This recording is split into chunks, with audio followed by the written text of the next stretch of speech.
When he says it, he means it, and you don't get to bend it and twist it to what you want.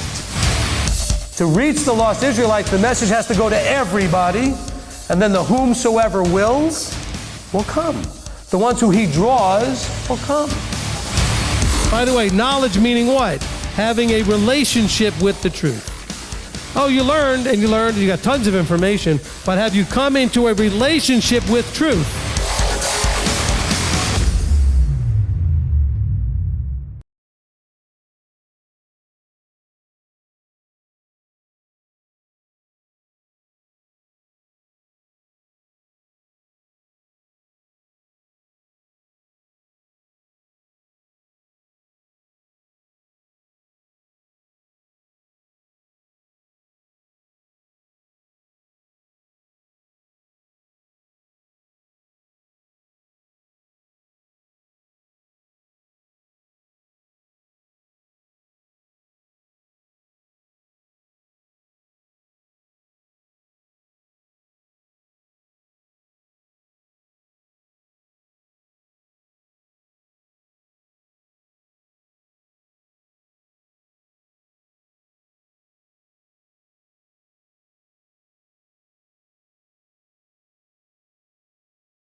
Are we good?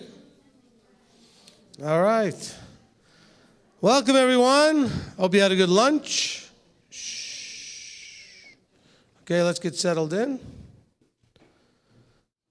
By the way, there's nothing wrong with the seats on this side. I noticed that we're getting this side heavy over there. You know what seems to happen at all events? People sort of find their seats, and they're their seats the whole week. And by the way, if you sat in one of the blue seats by accident, they'll tell you. Okay. That's my seat.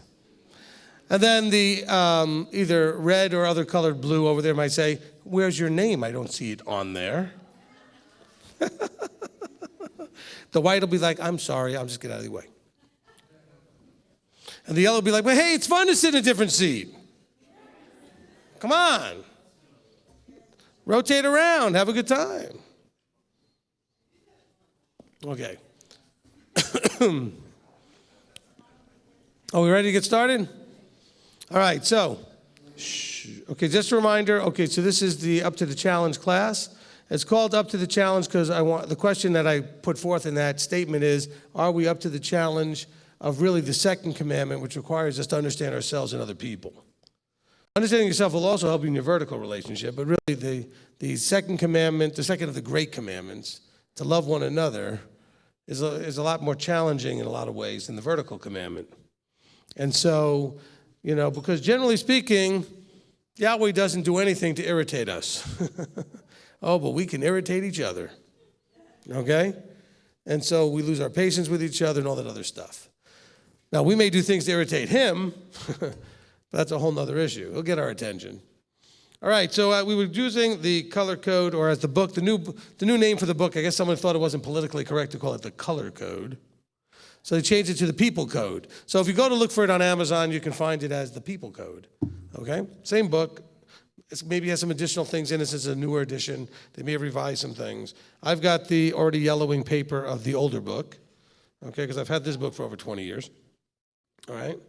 And then there actually is a follow-up book to it that was called Color Your Future, where it talks about how to use the color code to strengthen your colors and your character, okay? So it talks about, okay, so now that you know what you are, what do you do, okay? And how you can embrace the strengths of the other colors that you're weak in and get rid of the weaknesses of the colors that you have. All right, now, okay, so today we're going to cover, we already covered red and blue. Today we're going to cover white and yellow, and I expect this will be a very peaceful yet fun event as we go through white and yellow, okay? And so keep all the squirrels out of the room so the yellows don't get too distracted. Okay. Actually, you don't have to be that yellow to be distracted. Really, that's more of an ADD thing, although I do have yellow, and I'm very ADD, so I have some yellow, okay. So we're going to start, as we did before, by playing the video about white. So everybody's going to have a little film first. We'll play Dr. Taylor Hartman telling us about the whites.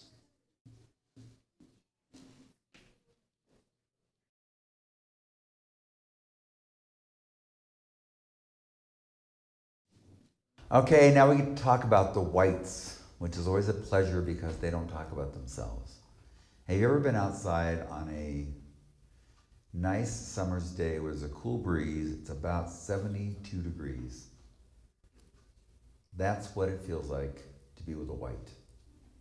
Now, ironically, whites may describe themselves, as one did to me one time, as being in Tokyo and literally on fast racing trains, racing by them both directions, lots of anxiety, energy going on, and they remain in a calm space. White is driven by peace. They have a wonderful gift of clarity. They see things for what they are, often better than most other colors do. They are driven by logic versus emotion. So they don't personalize everything that happens to them. They listen with unbelievable aplomb. Their gift for hearing rather than judging and critiquing is remarkable. When you talk to a white, they may not say anything because they're just intrigued in what you have to say. They want to know what you're saying and why you feel that way. They don't have to insert their 2 cents every 5 seconds. That's not important for a white. Whites are very gentle beings. It's so funny for me. Some of the great NFL players I've known that are white, they say there's just something about getting on that field and hitting other guys that I love. But I would never do that outside of the field. Never happened in a million years. So whites are not the kind of people who are ruthless or unkind. In fact, kindness is one of their greatest gifts. They really don't judge. Hard for other colors to believe. Any can be that non-judgmental. In the videotapes we show you of the different colors, you'll see a clip where Robin Williams does such a kind act. And that explains white to me. You can kind of watch them in the background. They never make it about themselves. They don't ask you to say thank you. They just do things that are kind and pleasant. White personalities, on the negative side, can be very stubborn. Like, honestly, if you want to get a white to do something they don't want to do, good luck. They are the most difficult person to motivate in the world. If they don't want to do it, it's not going to happen. And even when it's destructive to themselves, they'll stay in that pattern. And that's frustrating. They don't have the natural motivation instinct of the other colors. So they can be extremely passive even in their own lives, even to the point of self-destruction. Whites tend not to get their way in life other than being negatively stubborn. They're more than willing to give the opportunity to somebody else instead of taking it themselves. I don't think whites are fair to themselves. They're self-doubting. They never quite know how good they are. They're always thinking, well, I could have done this a little better. Well, that was okay, but. And they don't ever celebrate what's so wonderful about them. And that's hard, especially as a yellow. I like to be with them and enjoy them and celebrate them. And they'll often tell me, don't make a big deal out of it. I don't want my name talked about. I don't want my face in the papers. They tend to like the quiet, subdued route. That's another gift I like about them, by the way. They're very humble about that. They're not needing to have accolades from the world to make them okay. But on the negative side, they are kind of critical of themselves and never quite sure they're good enough and measure up. Whites tend to stay to themselves. They're very independent. When they're working, for example, they don't like you looking over their shoulder.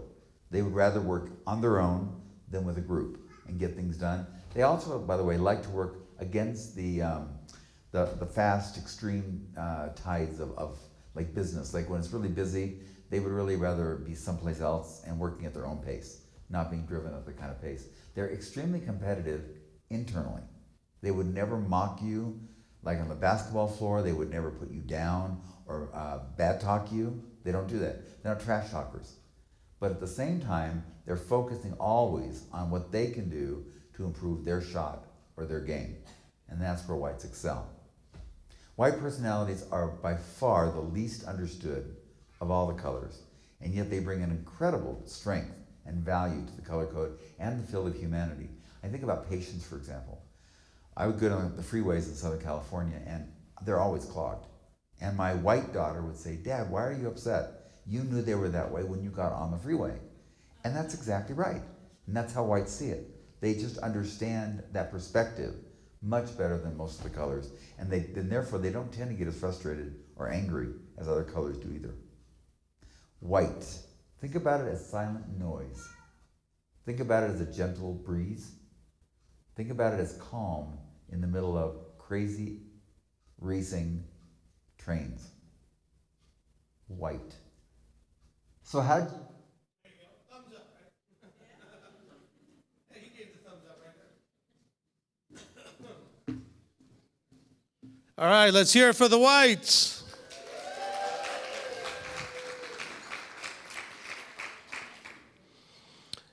Okay, so by the way, we have a very strange thing that's happening at our congregation.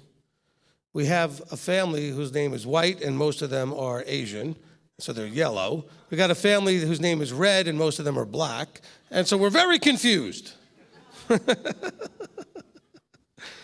Oh, boy, okay.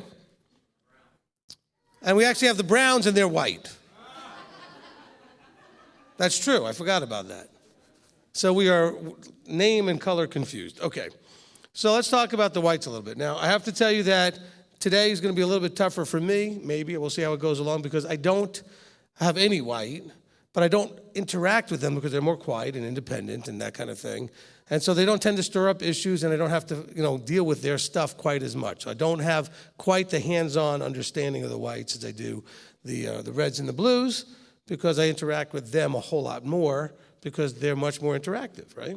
And the yellows, I do understand yellow a little bit because I do have a little bit of that, and I can explain. So let's just see what we can understand about the whites, okay? So if you're white, one of the things that, I want you to grasp out of that is that whites really want things to be peaceful. They get most uncomfortable when there's chaos, when there's strain and stress. Strife, oh no. That really disturbs the white. They want to get away from it as fast as they can and wish that it would stop. But whites will also, because of that, tend to, sometimes to their own detriment, be willing to give in to almost anything to make it stop. Okay, we just want it to stop. I don't want to fight, and I'm going to suffer quietly inside, but just let's have peace. They're very insecure at times and non-assertive. And so sometimes, especially if you're a white male and you're the husband and you need to be able to assert yourself, that's a little tough. The big strain we see in couples, we have a lot of blue women married to white men. That's really tough because the blues are much more strong in their personalities, are very clear on everything, and the whites are much more insecure and hesitant and reluctant and slower to move, and that's really, really rough on the blue. Okay? So we see a lot of marriages that have that, the blue wife with the white husband. Okay? Now, they're doubtful. They have that. They struggle with doubt.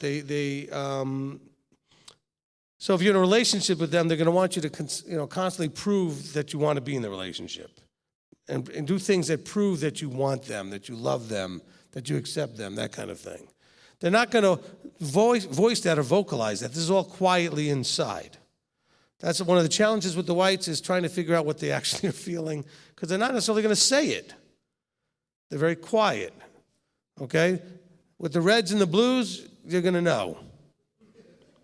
The red's going to be abrupt and straight in your face, and the blue's going to be loudly hinting, expecting you should understand.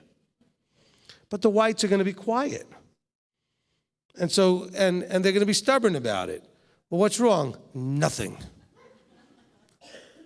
Try to dig that out with a crowbar and everything else. It's tough. So if you're white, you're going to have to learn to, be able to be more willing to express yourself clearly to those that need to know. Because of course, with the insecurity, the doubt, and everything else, well, you're not really sure how they're going to react either, and you don't want them to react in strife. But if I open my mouth, there'll be a problem. If you don't open your mouth, you're going to get an ulcer. Okay? Okay, so just realize you're going to have to say something. You're going to have to learn to communicate and communicate clearly. And actually, I think that's a problem for all the colors at times, is the ability to communicate clearly. All right? But the whites are going to be much more quiet about it. They're very tolerant and patient, but they're also quite impressionable. Okay? They observe everything and keep a watchful eye on the human condition. They can make a negative childhood very traumatic for whites. They withhold feelings. Okay, so the whites are going to be more like a character, like a Mr. Spock. Okay? Not emotional, very logical, very quiet. Turn off your phones. Okay? Because I'm just hearing one ring. Okay? Very logical, very quiet, that kind of stuff. So it's hard if you're in a relationship with a white to know how they feel. Of course, that can be hard with any of the colors to some degree. I think with the reds, it's pretty clear. They can make sure that you know how they feel. The blues think it's obvious because of their mood swings. You should just read them. But the whites are not showing it in their body language necessarily. They're not showing it on their face. They're not showing it in their actions. They're keeping it quiet. You won't know. Which is, by the way, when I sort of joked about it last time, it's a lot of times the whites that explode and start, going what they call going postal. Not because whites are dangerous and violent, but because a lot of times you never know anything about how they're feeling until they explode. And in my opinion, reds can be scary because they're loud, but they're just roaring loud. They're not dangerous from that point of view, generally. Okay? Blues are going to make sure you know how they feel in one way or the other. They can be very more in your face. But with the whites, you just don't know. And so to me, it's scary about the ticking time bomb of a white. If you're white, you know what I'm talking about. And so I had a brother that was like that. He was a ticking time bomb, and one day out of nowhere, he started coming at me with a pool cue. I didn't see it coming. Well, I saw it coming. I stopped it from hitting me, but I didn't expect whatever happened to trigger that because the whites are accumulating things because they don't want to fight. But then at some point, they can't take it anymore. All whites do eventually have a limit. Okay, so don't let that lull you in, other colors, to a false sense of there's a bottomless limit there and you just keep dumping on the whites. Because you really can't do that. It's not a good idea, and it doesn't work. They do have a problem with being unmotivated. He talked about that in the video. And so if you're trying to get whites to get things done, if you've got a project, you're going to have to really be patient. Don't have a very important deadline to get to. Because not that they're not going to do it, but they don't want to be pressured. They don't want high speed. So a lot of whites that I've talked to, or they have a strong amount of white, and they're looking for a job, high pressure, high speed, go, go, go, no, no, no. Yes, you know what I'm talking about. Okay? Okay? And so I've had people have jobs and think, I don't know if I can do this. Why? Because they need this to be done, and there's a quota, and there's quota-type jobs, productivity jobs. No, not for a white. Give them something that they can do well, and they can take their time, and they don't have to feel pressure. High pace and all that is not going to work. Is that right, whites? Okay? So it's not that they're unproductive in general, okay? They can be very productive, but you just have to let them do it their way and their time and just leave them alone, okay? And so that's important. They will at times, in my opinion, from my experience, assert their independence even just to make sure they're asserting their independence. They may just say no just to make sure that you can't control them. The color that least desires to be under authority and in any kind of form of control is white. And so if the more it feels like control, the more they're going to push against it or run away from it. And so that's a big challenge for the whites because they're afraid to lose that independence. Okay? So it's very important that if you're white, understand that may be part of your struggle with leadership or with group dynamics and with submission is because you are very staunchly independent. That's a big part of the white. Let's see. People can look at them and think they're boring and lazy. Now, it's not that they're lazy, it's that they can look lazy because they're slow. Don't get offended. I mean, well, the whites won't get offended. They're white. But you guys are slow, okay? If I'm walking with a white, they're looking at me like, where'd Rabbi go? Because I'm already 20 feet ahead of them. Because I tend to walk in New York speed, okay? New York minute is about 42 seconds, so just so you know, okay? It's very fast. But I'm a red. I've got someplace to go. I got something to do. I've got to be there. So if I'm walking with a white, I've got to slow down and say, okay, they're not in a hurry to be anywhere, okay? And they'll go even slower if you're forcing them to go faster, okay? The more you push for speed, the more they're going to shift it in reverse because they have to make sure you know I'm not going to be controlled by you, okay? As far as boring, they just seem boring because they're quiet about what they do. They don't like to involve a lot of people.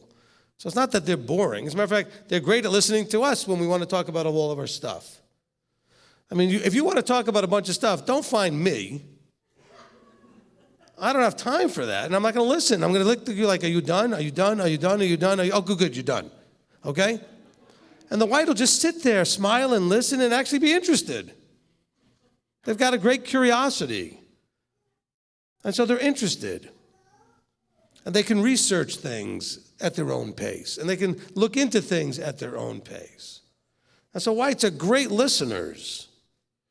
And they'll actually focus on you because as long as it's on you, nobody's focusing on them. And so they love to sit in a group where they're almost invisible and they can sit and listen and let everybody else around them do whatever they're doing. And they can just sit there quietly and watch. They like to go through life. Often I'm thinking as an audience. I do my thing and nobody's watching, and then when everybody else is around, I'm just going to be the audience. I'm going to sit and watch. I like to watch. I like to observe. I'm taking in information. They pay very good attention to things. Okay, but I don't need to be actively involved. So don't bring me into group discussions. Don't ask me to raise my hand. Okay? All right? So some of these things, by the way, with the colors, are not necessarily that they're limitations and negatives. Sometimes it's a perception that the rest of those colors have to realize we're perceiving them a certain way because it doesn't match up to our perception of, like when I say that people might think of whites as lazy. They're just not aggressively productive, okay? Look, that may sound like lazy, as just another wording for it, but they're productive. They're just not aggressively productive. Okay? By the way, when we get to the yellows, they're worse, okay? In terms of being productive. But the reds have something they need to get done, and the blues have their list. And they need to check everything off. The whites, they've got their list, they know what they want to do, but they're not aggressively productive. If it doesn't get done, it'll get done later, it'll be okay. Because they're trying to live a life of peace. My life is calm, things are peaceful, but as soon as somebody puts urgency into it, all the peace gets disturbed. Because that's got a higher vibrational urgency to it, and there's an agitation to it. There's not that just calm movement to it. So the whites are moving, they're just not moving as quick. They're not as urgent, they're not like, there's not as much urgency. Which, by the way, if you're white, that does limit your ability to do some things where you need to be more urgent. Okay? So recognize while we're helping people understand you, you need to understand where that limits you. Because especially if you're in a career or if you are needing to, especially for the men, if you need to be the provider in your house, which by the way, if you're the man, you need to be the provider for your house. You need to find urgency if that's not being done very well right now. And you need to get highly productive, and you have to be much more aggressive. Embrace the strength of a red or the blue. The combinations of those things that would help you to be more aggressively and urgently focused on the thing that's a need. Remember that whites are very tolerant. They can tolerate a lot of stuff even if it's okay. It's not really what I want, but I can tolerate it. So they don't feel the urgency. And you have to find, now of course, if you're white and don't feel the urgency, but your spouse is not, and they feel the urgency, you need to be sensitive to that. Especially if you're the man and you're supposed to be providing for them. Okay? Let's see. They're timid. Okay, so they might be reluctant to step up to anything that needs a volunteer. Now, they don't mind volunteering where it's invisible, but they don't want to do anything that's going to be up in front of everybody. Okay? They may be reluctant and shy because of they have a tendency to be unsure, so they don't want to go and step out the first time they've never done anything, and it's the first time they're doing it, to do it where anybody can see them mess up. Let me just do this privately on my own, and I'll figure it out, and then when I say I got to figure it out, I won't mind doing it in front of you. You know, as long as it's not in front of the whole group. Okay? Let's see. Okay, at times they could look and be aimless and a little bit misguided. They tend to be very casual about life. Okay? Not that, remember, not everything I say is going to apply to you as a white, but they do have a tendency to take things a lot more casually, where, by the way, on the other side of it, the blues take it much more urgently. Everything's a crisis. Everything's an emergency. Everything's a need, and there's no balance in that. On the other side, the whites are like, nothing's an urgency, nothing's an emergency, nothing's a need, everything can be handled. And then you marry each other and you're like, oh no. Okay. All right. Let's see. Indecisive, which is why they rarely seek any position of leadership. And they're not indecisive because they can't make up their mind. They're indecisive because if I make a decision, somebody might like it, it might cause a problem, might be an issue like that. So they'd rather somebody else make the decision. Okay? Because they're flexible enough and patient enough and less urgent than everybody so that they can handle and tolerate most whatever happens. You make the decision, it'll be okay. So they have a challenge there with making decisions. Sometimes you're forced as a white to be, especially you white men, and you're now the leader of your household, you have children, you have a wife, you have to be able to make decisions. And you are frustrating the you-know-what out of your wives who are like, if you would ever just make a decision, please take charge and make a decision. Please. And they look to you, men, and they say, I believe in you. You're the husband. I'm going to submit to you. And the man's going, but I don't know what to do because I'm afraid to make a mistake. I'm unsure. I'm timid, and you want me to lead. Okay, if you are married to a white man, you need to encourage him to death. Just keep telling him it's okay. There will not be strife. That's the most important thing. Tell him if you mess up, there won't be strife. That's very hard for you blues. If they mess up, you're going to be like, I knew it. I knew he'd mess it up. I knew I should have done it myself. You can't do that. Okay? You have to reassure the white that if they try and it doesn't work, there won't be a negative, like peace will not be disturbed. Does it make sense? Are we good with the whites? You guys, where are the whites, by the way? I know you don't like to raise your hands, but just so I can see. Okay, good. So there's some of the whites out there, right? Which is funny because some of the whites that are raising their hands, it's their spouses that when I say, are we good? The spouses are going, yep, that's him. Yep, that's her. The whites are just quietly sitting there, and it's their spouses that are tracking with me, and I'm thinking they're the one that are white. So I'm enjoying it from this position. Because I'm going, yep, you guys tracking with this? And the spouses are all like, yep, that's him. That's her. We already talked about silent and stubborn. Let's see what else we've got in here.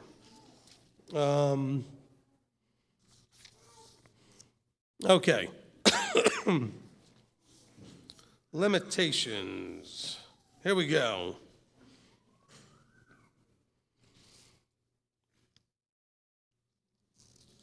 Just got to find the right page here. Okay, so as an individual, whites have limitations in being boring because of being detached. Okay, so they're not involved as emotionally. See, that's the thing with the whites. They're not very emotional. Now, I'm not saying they're not emotional, but it's inside. They're not as emotionally driven.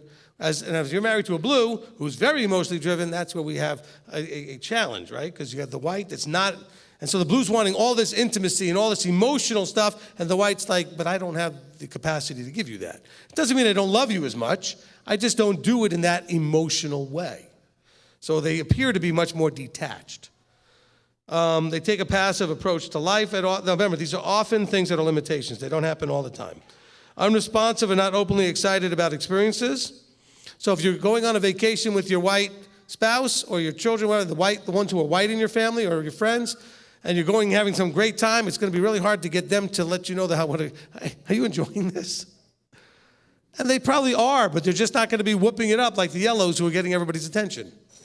Okay? Or complaining like the reds who have something better to do.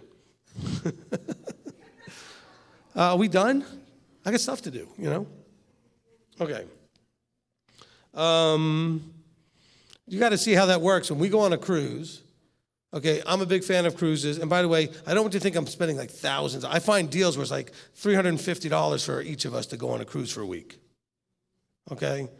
We took the entire leadership staff one time, 10 people for $3,300. Okay, I get good deals. Okay, so I wait until the right timing and whatever. And you want to know how to do that, you could ask me another time. But understand, I'll go on the boat. The boat leaves on Monday, comes back on Friday, and of course the boat will stop like at the Bahamas at an island or something, and the blue wife wants to go sightsee everything, because after all, it's there, you got to see it and conquer it and make sure you've done it and check it off your list, have that experience. And I even though I've said to the blue wife, I'm not getting off before we even go, I'm not getting off the boat, don't ask me to do anything. I'm going on this boat with a purpose of doing nothing. Now, to me, doing nothing will mean I'll probably write sermons and sit and read and do what I do, but I don't want anybody to need me for anything. That's my red A to B. I'm trying to get this accomplished because I need that release from anybody pulling on me. Because that's what I do 90% of the time is people need me for stuff. I want to be not needed for 5 days. Now, of course, the blue wife says, no problem. As soon as we get to the island, oh, I want you to come. Don't ask me. Oh, but, it's... Because the blue needs that relationship, that intimacy. But it's family, and the family has to do things together. And I said, but I told you. I said, if you're going to do that, you stay home, and I'm going on the boat. Leave me alone. Now, that's not because I don't love my wife and I don't love my family. There's other type of events where I'll go and do all that stuff. But that was the purpose of that thing for me. So, but understand, but the white is going to be taking long to go off the boat or staying on the boat. Doesn't matter to the white. It's going to be happy as long as nobody's fighting. Do you want to go to the buffet? You want to go to main dining? Doesn't care. Okay? Don't make me make the decision. Honey, you want to go to main dining or the buffet? It's okay, whatever you want. They're not going to make the decision. Okay? All right. I'm just going to sit in front of the ice cream machine and do what I do. Okay. You'll come one time and you'll see I'm not making that up. Okay. All right. Let's see. What was I up to? Oh, about experiences. Has problems becoming intimate. Okay, remember, the whites are insecure, they have doubts, they need to be reassured of their status. The blues have that too, to a certain degree. They need to be reassured, they need to be encouraged that things are, because intimacy is so important to them. But the whites, where the blues are gauging it all the time and wanting it all the time, the whites are afraid to engage in it in case it turns into conflict.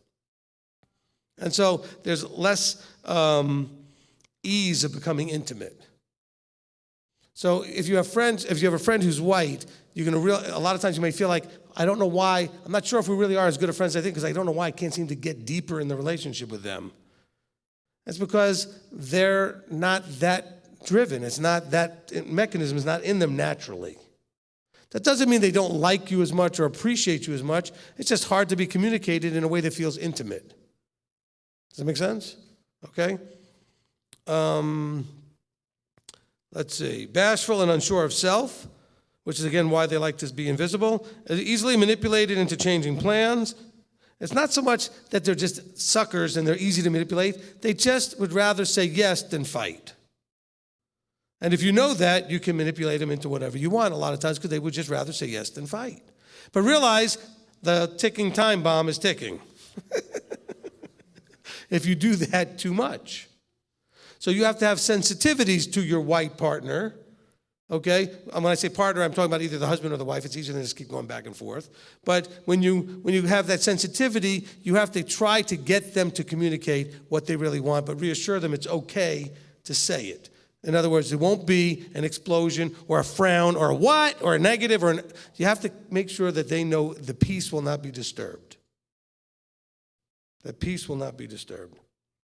Okay? Eyes are red. I told you I always try to give my wife at least 100 no's to yeses to every no, 100 yeses. Yes, yes, yes. Maybe that's been the problem. I've been doing the 100 no's. I try to give at least 100 yeses for every no. But a lot of times when, like I say, my wife will say, well, I like to go out. Let's go eat out. I don't feel like cooking. I'm tired. Whatever. Let's go out. I'll say, great, no problem. And then so I'll say to her, well, where do you want to go? Because I don't care. I'm red. I just want to make her happy. I'm giving her the yeses. Now, a lot of times she'll have an opinion, but sometimes she'll say, you pick. Okay, now at that point, I'm not going to say, no, I want it to be what you want. No, I'll say then, because she's already communicated now she wants me to pick, so I'll just pick. Okay? And so, but make sure you've made the effort. Now with the blue, it's easy. Pick what you want. If the blue tells you they don't care, they really don't care. Okay? If the white tells you they don't care, they just want to make sure there's no fighting. They may or may not care. You can't tell just from that answer.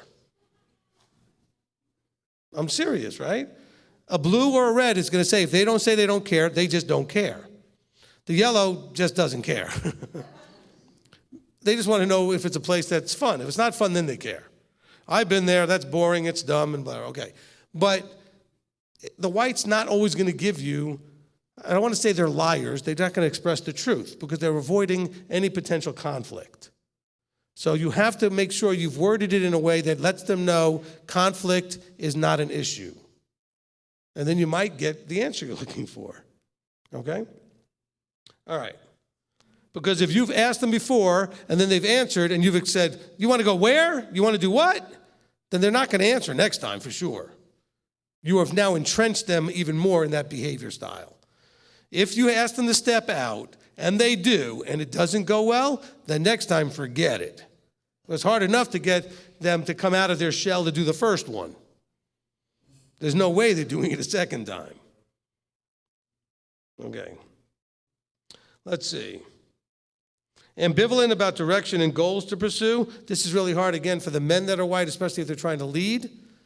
They'll come to me and saying, well, I don't know what I want to do with my life. I don't know how to, fix this problem. Because they're just not driven. Remember, their main motivator is peace. And so that's not a motivator that generally leads to huge levels of success, because to be successful, you have to risk all kinds of errors and making mistakes and looking bad and embarrassments and all these things that a white does not want to be doing. Okay? A white does not want to be doing it. Okay. Resist making commitments. Remember, again, that independence. Okay, that's another limitation for them. Okay, let's see. Let's see how we're doing on time. We're doing real good. As a friend, they tend to lack creativity to make suggestions. Again, because if they make a suggestion and somehow anybody thinks it's dumb or this or that, then they don't want to embarrass them. They don't want to have that problem. Easily led by others' opinions. We talked about that already. Won't express honest perception if controversial. They're passive. They require extra protection and a lot of support, easily hurt and defeated. Okay, remember, they're very insecure at times. They need a lot of encouragement. You need to believe in your whites. Okay, your blues need to be appreciated, but you got to believe in the whites. And so they need to be reassured quite a bit. Okay? Okay, so here's your do's and don'ts. With a white, be kind. Be logical, clear, and firm about the content you present. Provide a structure, boundaries for them to operate in. Whites want to know really the expectations.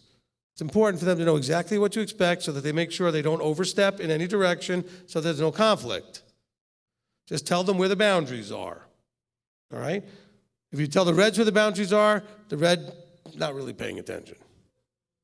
Because they've already got a clear idea, I need to go. The blue has their own boundaries. So whatever you say, if they don't match, the blues already got their boundaries. They're right, you're wrong, don't worry about it. But the white wants to know where the boundaries are, because if they don't know, they might overstep and then there's conflict. Whites, am I right on this so far? Okay? They need to know, where is it safe? Inside of the box, it's safe. They want to know where the box's limitations are.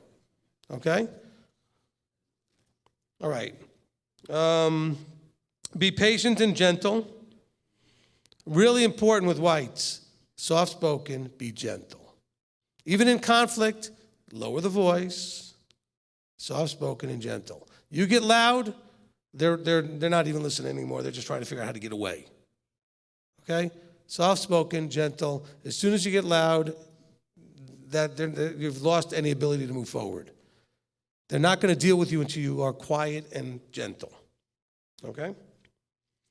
Introduction, introduce opinions and ideas for their involvement. So you have to be the initiator. By the way, okay, this is a separate thing. I'm going to interject a little rabbi trail, okay? I've noticed in life that we could break people up into categories, just like the colors. There's another category that I think is very important that you understand. And it has to do with the colors here because it sort of triggered in my mind. There are initiators and there are responders. Whites are responders. Reds, blues, initiators, okay? So you have to remember, blues are also responders. I kind of remember, they're very complex. They're responders and they're initiators. And so I got very frustrated in life because being a very strong initiator and not understanding that there were people that are not initiators, I would have people that I would call who would never call me.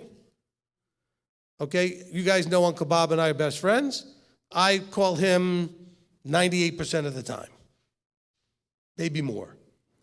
And there was times when I would say to one friend like him, hey, because I started to take it a little personal, why is it that you never call me and I have to make all the phone calls? And almost every friend I did it to stopped calling me. Because I was asking them to step out of where they are. They're responders. I love watching my wife and some of her friends, because I don't know what they're saying, but I know what she's saying. Nobody's calling anybody because they're both responders. Well, why doesn't so-and-so call me? I don't know, did you call her? Well, no. So I'm sure she's sitting there saying, well, I don't know why she doesn't call me. Well, did you call her? Well, no. Nothing like two responders being friends and waiting on each other to call. And then, if they're blue, they're going to read into it. Well, maybe they like somebody else now. Maybe they're friends with somebody else. Maybe they don't need me anymore. Maybe, You guys can paint such incredible pictures in your own minds. None of it true, but just you paint them. Because if there was actually the highest level gold medal for Olympic conclusion jumping, the Blues own that medal. Okay? And human beings are good at it in general, not like a Blue. A Blue doesn't need more than the slightest bit of information to have it all figured out.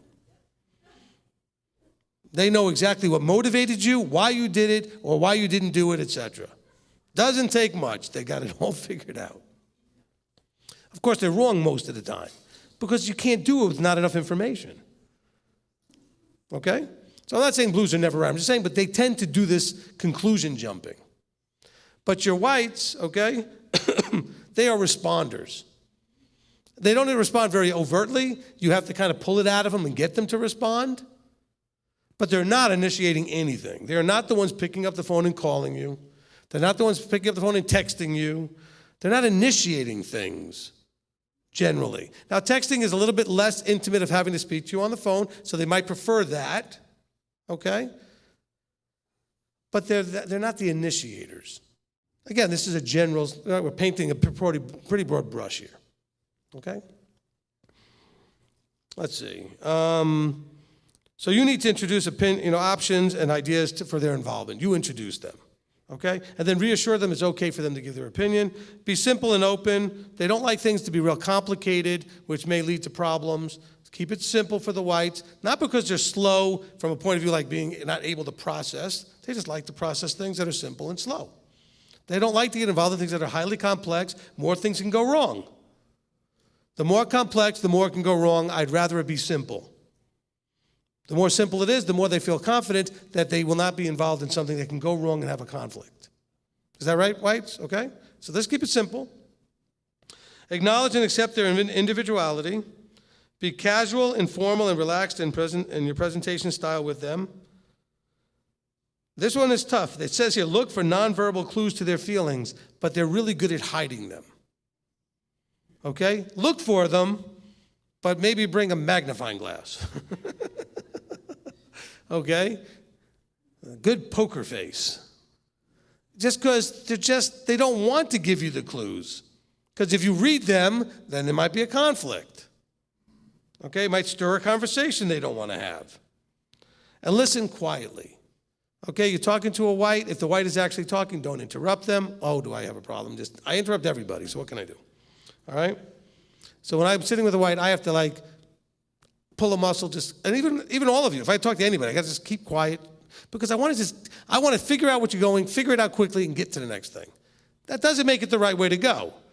That's why you need the blue to want to get to know somebody with intimacy, or the white who wants to listen and hear and learn about you. See, the whites are doing it from more of a curiosity point of view, where the blues are doing it more for a relational point of view.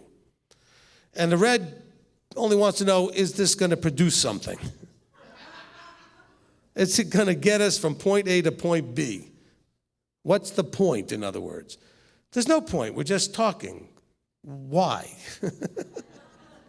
Okay? And so I'll give you an example. So we had a leadership meeting at one time at a place up in Ohio. It was a bunch of people in MTY that were gathering to talk about a possible feast site up there and some other things to meet with some of the small groups we have in that area. And we all got together. We had a meeting. And after the meeting, the guys and the ladies who were interested in being in the kitchen were making the food and having a great time in the kitchen, cooking for the bunch of us. And it was like 5 chefs in the kitchen. They were all having food everywhere and just having a great time. So I sat at the table with my computer thinking, okay, I'll do something productive. The internet didn't work, so I wasn't going to get anything productive done because I needed Wi-Fi for what I wanted to do. I said, great. I said, there's a TV in the bedroom. I'll turn on the news and maybe I can find out what's going on. That wasn't working. So I took a nap. And so people eventually looked for me when they realized I wasn't in the room. About an hour later, they're like, what are you doing here? I said, there was nothing for me to do. It was all blue and yellow. Now, I'm yellow more from a entertainment competitive, so I'm not socially yellow, okay? So I said, there's no need for red, and I leave, okay? Now, I wasn't upset, didn't bother me at all. Actually, mostly they didn't even notice I was gone because they were just doing their thing. There's a rhythm to that stuff. Okay? And the whites are probably in there sitting and watching and just enjoying that everybody else is doing it. Nobody needs them to be doing it. But they're watching and enjoying and maybe get involved to whatever level they're comfortable. Find that safe spot to get involved on that level. But I mean, I'm not getting involved. And so listening to people and having conversations, that social interaction where we just chatter and we just have, let's just sit down and have a cup of coffee and chit chat. Okay, let's just get bamboo shoots and pick them under our nails. I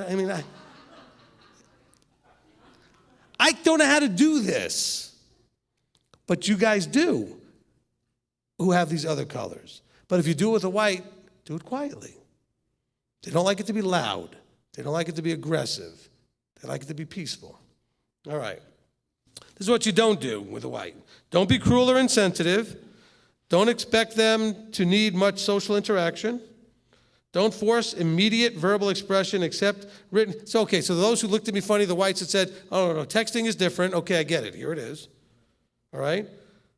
They like to write rather than speak, which really frustrates me when I watch two whites or blue whites or white blues having communication by text, and they're not communicating, and they're getting frustrated. And I keep saying, like to my wife, pick up the phone. She goes, I haven't picked it up, I'm doing this. No, call them. Because you're not communicating. You guys are doing a lot of this. You guys are missing each other. Because texts are easy to misinterpret, misunderstand. Okay? And so sometimes you need to stop the texting and get on the phone. Okay? If you're texting with me, if the text is not like, I'm on my way, or when are you coming, or something as simple as a yes, no, or a time, I'm probably not going to text you back. I might call you, all right? But I'm not texting you something that's requiring you to express thoughts and opinions and things like that. You're not getting emails like that either. Phone calls. Because as a red, that A to B thing, I want to know you understood, that we're clear, and that I've answered your question or helped you what I'm supposed to do. I've accomplished that. The text never lets me know for sure that you got because I can't interact with you. I can't see your face. I can't hear your tone of voice. But the whites are very happy for you not to see their face or hear their tone of voice. I'd rather just go ahead and text. All text sounds the same, or the other person can put whatever tone they want to it. By the way, don't be surprised when you put everything in all caps that someone thinks you're angry. I've heard people say, well, I wasn't angry when that text. I said, well, you put a whole lot of capital letters in words. I don't mean like the first letter, like everything's in all caps. Yeah, that means you were pretty strong in your emotion. That's the universal thought anyway. Okay? Don't be domineering or too intense. They want shalom. They want that calmness. Like when we left the mikveh, did you see what the pond looked like? It was just glass. The wind wasn't really blowing. The water wasn't stirred anymore after everybody got out. They like calm. Okay? Don't demand conformity or too unrealistic expectations or behaviors. Okay? Remember, they like to be independent. Don't overwhelm them with too much at once. Again, they don't like a big, full, overwhelming plate.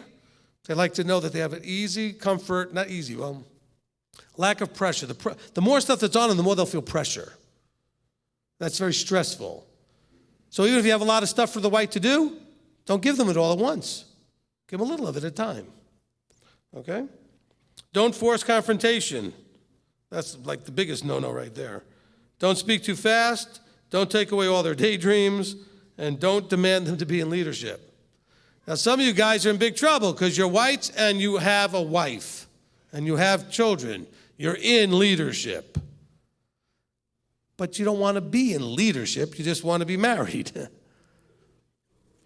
So you often allow them to do everything or take charge, and then the thing starts to turn into a mess, not because they're incompetent, but because it's out of order. Okay? So ladies, I'm not picking on you about this, I'm saying, but the men need to be doing certain things because that puts proper structure. When that structure is proper, everything works better. Okay? And the blues are thinking, no, it doesn't. I've been there. I've tried that. Keep being patient. Keep trying. Don't be so afraid of it going bad. Okay, let's hear it for the whites.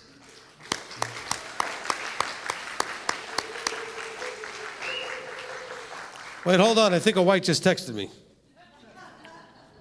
Okay, let's get on to the yellows. Let's get the video going.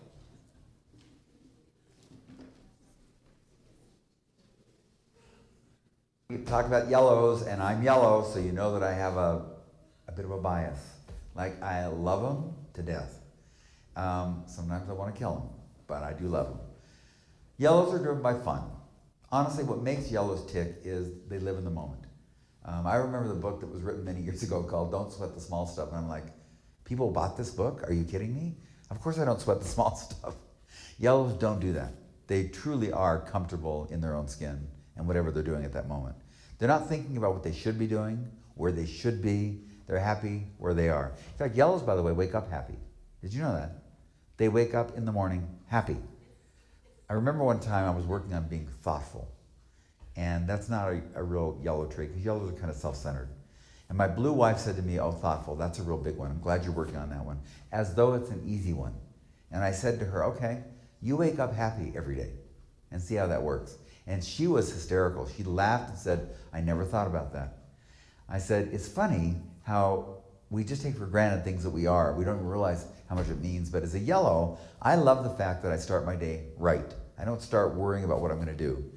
Yellows are very, very engaging. They like people. They like to be around people. They can talk to a stranger anywhere. It's so funny. I never worry about getting lost because I'll ask somebody. And I'm always blown away when someone sends me the wrong direction. I can't imagine. Very trusting. Yellows always believe the best in other people. They don't believe people have bad agendas. When I was first working in the field of psychology, I struggled when I recognized how some people have very unclean, dirty motives, and they don't want the best for everybody around them. As a yellow, I really couldn't comprehend that. Yellows tend to have a natural innocence and belief in humanity that it's all going to work out. Yellows have a belief, by the way, of optimism. It doesn't matter what's going on today, tomorrow will be better. Even when they want to feel down, they can't stay there. It doesn't feel right to them. It just feels wrong on every level. So yellows have a way of getting up on their feet and moving forward, even though they struggle with things in life. They don't tend to wear that on their sleeve. They don't tend to share that with other people. They don't tend to need a lot of nurturing. They tend to, if you're upbeat and positive around a yellow, you'll find they're very engaging of moving on with life. Now, the negative side to yellows can be very self-centered. Like, very rarely do two yellows marry, and the reason for that is because they both want center stage. Well, there's only one center. And so yellows tend to struggle with sharing the limelight with other people. They are very playful, but they can also be irresponsible, meaning that they're engaging in something for a good time, but they don't really think about the outcome or the consequences. One of the hardest things dealing with yellow teenagers, for example, is they don't think about what this behavior is going to cost me down the road. So a lot of yellow get slipped up on doing things that are in the moment crazy fun, but not great long term. The irresponsible and uncommitted. I mean, I was engaged 5 times. I didn't mean to be engaged 5 times. I just thought engagement was when you started to decide if you want to marry him or not. And I always was great friends with every one of the girls that I broke up with. I still, to this day, think the world of them. But yellows don't tend to commit very, very well. Long term for us is 5 minutes. So when you're thinking about how long you have to commit in marriage or to business, many yellows struggle with doing that long term. So commitment, responsibility, discipline. I remember one yellow that came to me and said, I want to lose weight, but I want to have fun doing it. So for 1 year, she worked on losing her weight. But she always did a different diet, never the same diet, because that would bore her. So after 366 diets, 2 in 1 day, she hadn't lost a pound. She said, was that not a great year? That's a classic yellow. They're enjoying the experience, not necessarily the outcome. Yellows don't often want to look at the reality. Yellows will often kind of let life slide by rather than taking responsibility for the moment and doing things now that will build for the future because they're having so much fun in what they're doing in that moment. On the other hand, wherever they end up, they tend to find a smile. At the end of the day, whatever a yellow does, they will tend to be happy with it. Yellows do have the magic of spice. They're kind of like the whipped cream on the cake. That's what they bring is whipped cream. So if you don't like whipped cream or you don't like the spice, you're probably going to struggle with the magic of what yellows bring. And you know what? Yellows don't care because they'll go find somebody else who can adore them. So how did you like...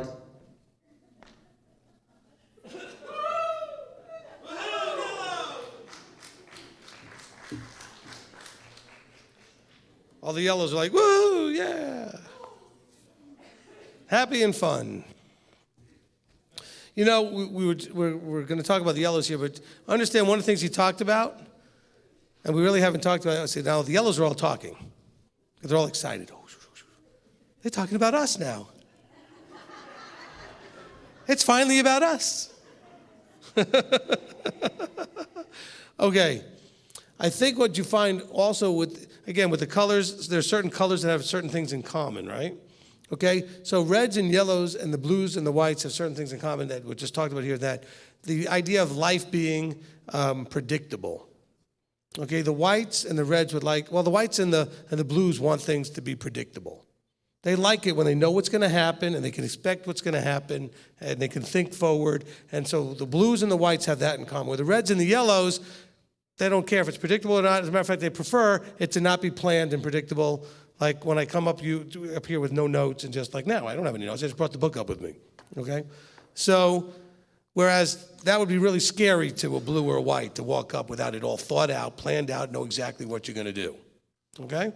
So it's the predictability factor, because the reds and the yellows are much more living in the moment, okay? The whites and the blues are more wanting to document, plan, schedule, and everything the moment.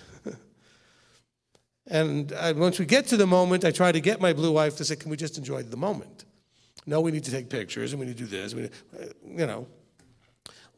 had a 17-day honeymoon in Hawaii. I came back exhausted, and I don't remember that we didn't get to. I don't know that we enjoyed Hawaii as much as we could have because we did everything you could do in 17 days. And I would have rather done a lot less.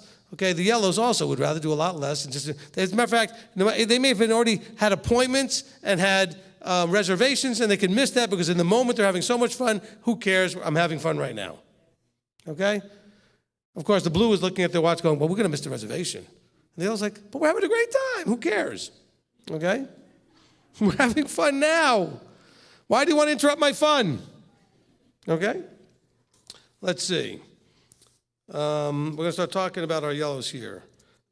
All right, so one of the problems is irresponsible. And it's not that they're irresponsible because they don't care about responsibility. It's just that they're too busy being distracted by all the squirrels and all the fun they're having to take on the responsibility of committing to something and getting it done. So responsibility can be tough. Now, of course, you don't have a lot of pure yellows out there necessarily in this that I've talked to here. So you have your other colors, like a lot of you are yellow-blue. Okay, or yellow, red, and blue, whatever. So those are responsible enough to get your yellow to calm down, just enough to get enough things done so you stay just out of trouble. All right? But some of you have a stronger colors in addition to yellow to get you a little bit better out of trouble. But, the bills come in, and the reds and blues are trying to make sure those things get paid on time right away. Okay? The yellows are like, did anybody see the bill? It came in, and I threw it on the table, and then I was busy with something else. Okay? And so just, kind of realize that being irresponsible can be a problem. And it's really from a point of view, again, it's not because it's because their focus is on other things. Let's put it that way. All right? They're enthusiastic, they're carefree. I didn't realize that the yellows wake up happy. That's really good. I mean, how many of you yellows wake up happy all the time? All right, great. Well, we're all our yellows anyway. The same 4 people raise their hand. Okay, good. And they all wake up happy. And the blues wake up worried. And they've got their whole list already of I don't know if I'm going to get it all done today. And I'm already late. And why isn't everybody up? The yellows don't care. They're just going to make a lot of noise, and everybody's going to get up eventually after the yellows finally get up late after everybody else. Okay. Okay, let's see. Oh, yeah, some whites do wake up really early, but not to get anything done, but just to have the quiet. Okay? Because there's nothing else going on, and it's quiet. Because they're afraid as soon as everybody else gets up, that quietness is killed. The noise will start. Okay. There's a superficial nature at times with the yellows because they're not going deeper. That's why you need those other colors to help you go deeper. Okay, so some of the yellows are going, well, it's okay. that's only if you're pure yellow. If you have a lot of blue, superficial doesn't work. Everything has to be much more true. Okay, so a blue-yellow, we'll call you green. Okay, so you blue-yellows have less problem with that, but some of the blue, like the yellow whites or the yellow reds can get a little bit more superficial. Okay? Disorganized and incomplete. You will find that yellows tend to be a lot messier, a lot sloppier, because it takes time to put things away. And they don't really know where it goes anyway. So the blue walks in and goes, why is there some mess? And then why isn't it in the right place? Now again, some of the yellows are going, I never have the problem because you have enough blue to cover that. Okay? But they do, listen, I've got a yellow daughter. She couldn't find the dresser with a map. Okay? It's just not that big a room. Okay? Or the hamper. Okay? And I've walked through the sea of Barbies on the floor. Not as much as I would have if I hadn't made a rule that says, if you leave something where I walk, it's mine. And so once or twice at the beginning, I said, oh, look, I have a new Barbie. And she came flying through. Boom. So that got fixed. So at least the stuff didn't end up where I walk. Anyway, okay? But I do know the yellows to have that problem at times, being disorganized. It's hard for them to organize their stuff because they have to maintain a focus that's taking them away from what's fun. It's not fun to do your taxes. It's not fun to do your budget. It's not fun to organize your stuff. And then you can find ways to make it fun. Okay? Now the blues, on the other hand, there's something wrong with them. They actually think cleaning is fun. They think organizing the sock drawer and the dresser is fun. And they think, isn't this fun, as they bring their child? They literally think it's fun. You guys are sick. Okay. There you go, that blunt red who doesn't care. Okay.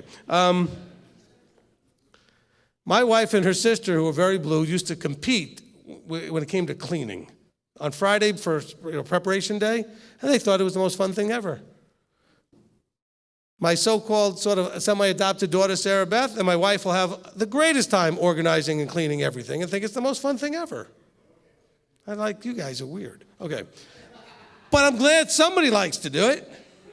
Okay? Because they're not weird. They're just weird to a red.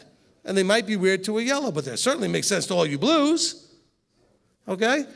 My son, we bought him a lot of these Lego kits. You know what I'm talking about? Like they're made to build a specific thing. And then he would build it, and then he would tear it apart and take the parts and make something totally different, and he would, ready for this, blues? He would mix the kits.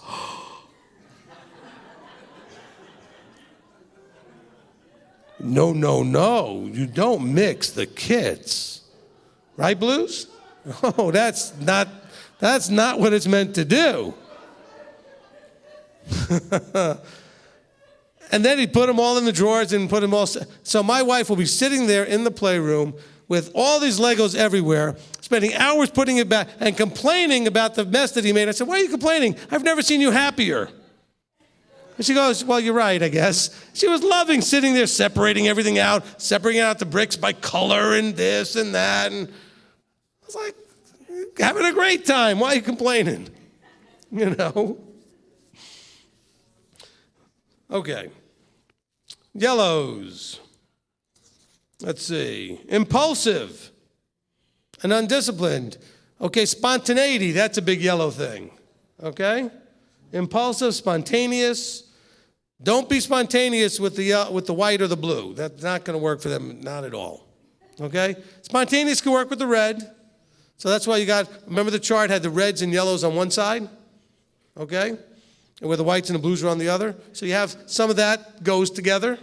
Spontaneous, okay, would go with the red and yellow. Okay? So they like things that don't require a lot of discipline. They've got a lot of freedom to just express themselves. They're very artistic at times. They like to do things that gives them an ability to express. Okay? And they love to share that with everybody. Okay? So you'll find a yellow singing in public around and walking and doing, but you won't see the white doing that They'll be singing quietly inside their head if that's what they want to do. Because they don't want anybody to judge whether they like what they're doing when they're singing. The yellow doesn't care. The yellow's just singing. They're just kind of whistling and singing and dancing through life. All right? They're charismatic and popular. People tend to like yellows. Why? Because they're very engaging. They're very light. Okay? Blues can be heavy. Reds can be heavy. Whites are just invisible.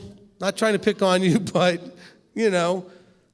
But the yellows are right out there, and they're lightening everything up, and they're happy, and they're filled with joy, and they're having fun. And it's contagious.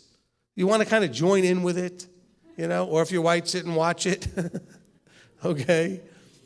But it's attractive. It's compelling. They can suck you into that world easily. Okay?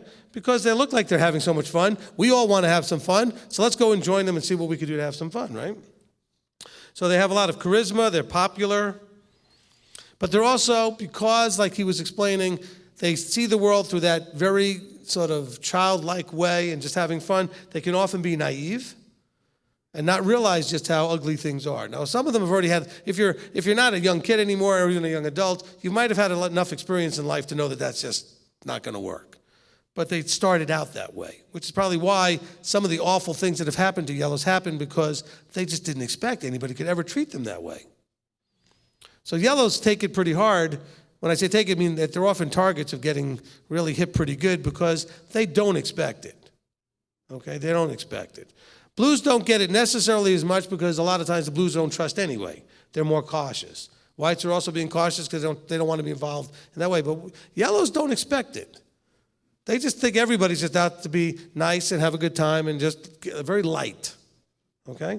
And when they get hit with heavy, that really messes them up. Okay?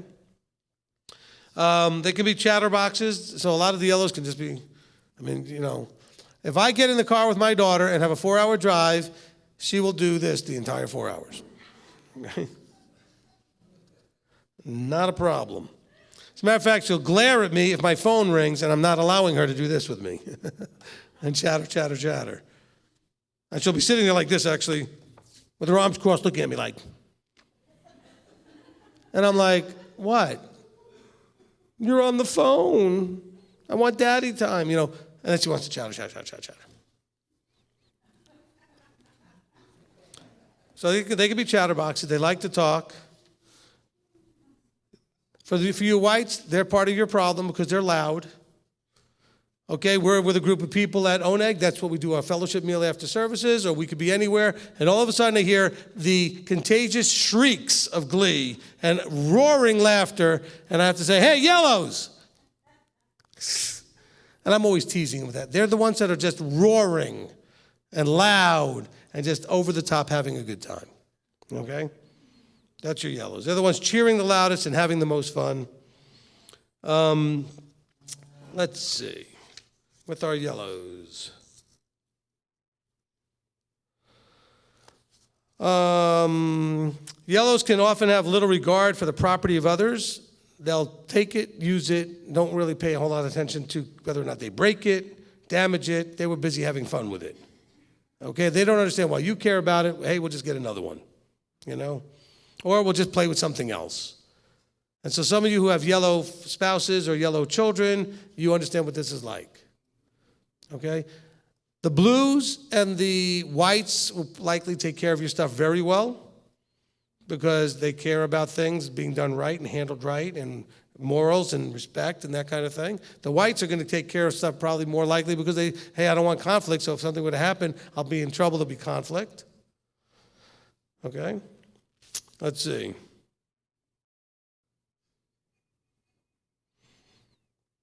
Okay, they are, let's see, okay. They want to look particularly good to the world, and when social praise is a consideration, they're quick to comply with society's standards very often. So sometimes it's hard for them when they come into Torah observance. But again, it's not hard if you've got a strong backup of, say, blue, okay, or red. See, these things are mostly challenging if someone has like a huge percentage unbalanced of their yellow. Now, thankfully, most people have 3 or 4 colors, so they have nothing is much bigger than, say, a 50 or so percent. Okay, and then you have those that could be much more imbalanced, where they're 60, 70, or 80% of something, and then they're more likely to fit these limitations more clearly, because they don't have the other colors for balance. All right, because some of you have run into my very strong red because I only have red and a little bit of yellow, right?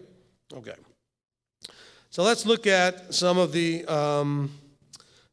limitations here. Wrong page. Here we go. As individuals, they need to look good socially. That's a high priority for yellows.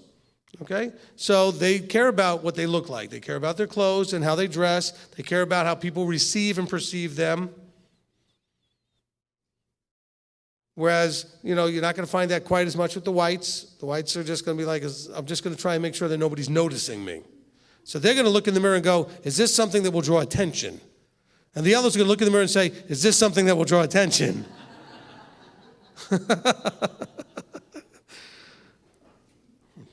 I'm glad you got that right away. Okay? Of course, the red's thinking, is this going to accomplish the image that I want to accomplish for what I need to do today? And the blue's going to say, is this the right thing to do? Is it the right outfit? Okay? Because there is a right outfit every day. That's why you'll see the blues will change their clothes 8 or 10 times before getting dressed. Anybody do that in blue? Okay? Because after all, you have to make sure you're wearing the right outfit for the day. And you'll put it on and go, no. And my wife will look at me and say, you're wearing that? I said, it fits. It's what I need. It will work today. Yes.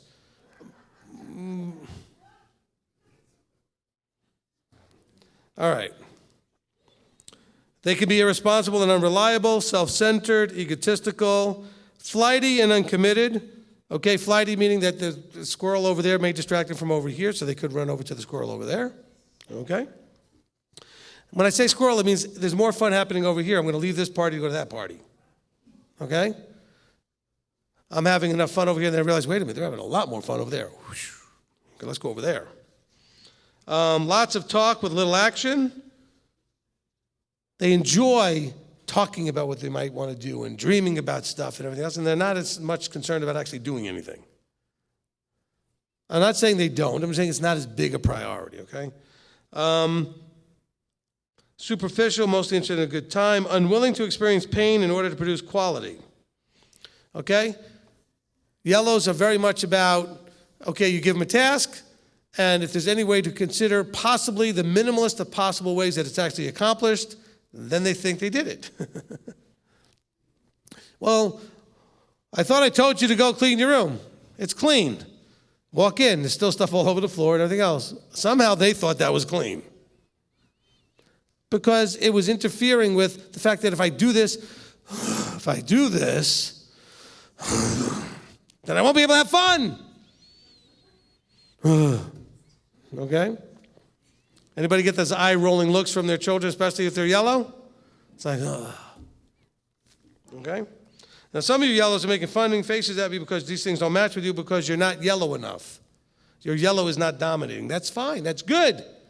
You've got your yellow under control. Okay? So don't think that this is a wrong description. You just have your yellow under control. Okay? Because you should know some yellows that these are exactly them. So you know that this is all true. Yellows, are we right? Okay. Now, undisciplined, loud and obnoxious in public places. I've had to calm those yellows down. They don't care they're in a public place. They're shrieking and yelling and having a great time. Come to Five Guys some night after services.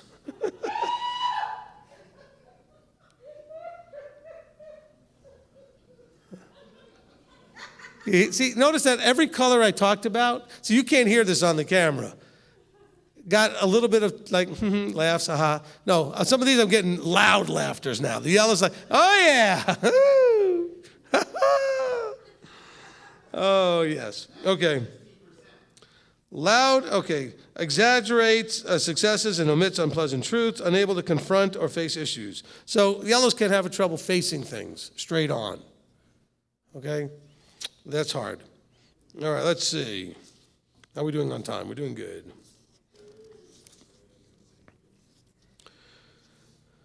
As a friend, they spend most of the time discussing their own life, so they're talking about themselves more than they want to listen to talking about you. Okay? shows up at his or her convenience. Yellow doesn't care what time the thing was supposed to start. Okay? They just don't. Okay? Had a yellow friend. We used to tell him when to show up. We used to tell him we called it Ben time. Ben time was whatever the event was plus an hour. What time does the party start? 9. It started at 8, but we tell him 9. Okay? Because he wasn't going to get there at 8. Okay? I'm sorry, we tell him 8 because we were going to start at 9. We tell him 8, but it started at 9. He knew he wasn't going to show up at 8. He would show up at 9. There's no way he would show up at 8 and go like, I thought the party. So we never worried about him accidentally showing up early, okay? Because he was traveling on Ben time. Okay. One day Ben will watch this and he'll know I'm talking about him. All right. Let's see. Undependable in a crisis. Okay, your crisis, you want your reds to take charge, handle it, get it done without the emotion, without the panic, okay? In a crisis, the yellow is like, I don't know what to do. This is not comfortable. This is not fun. Somebody needs to handle this, okay? Let's see, unwilling to commit to long-term needs of distressed friends, pursues own life regardless of friends' situations or needs, uncomfortable and painful and distressing environments. Look, again, like the whites, okay, remember white and yellow are on the bottom of the chart? They have certain things in similarity. They want peace. They don't want strife. They want fun, okay, but they want peace in a fun way as opposed to just peace in a quiet way. Okay, I don't want to have stress. I don't want to have conflict. I want to have fun. That's the yellow thing. They make new friends easily, without guilt, often at the expense of old friends. So they may not realize that while they're spending all this time with new friends, that the old friends may be getting their feelings hurt, especially if they're blue. Okay? Well, what happened? You're now spending all your time with that person. Well, why not? I'm just having fun. The yellow's thinking, why don't you come join us over here? Instead of being over there all moody about it. I didn't say you couldn't join us over here. I just found somebody else who's fun. Come to the party. Join in. All right, do's and don'ts. This is what we need to do when we deal with yellows. Be positive and proactive with them in your life. So they like things to be positive and be proactive. Take the initiative with them. Adore and praise them legitimately. Okay? Okay, think of yellows like the Labrador Retriever.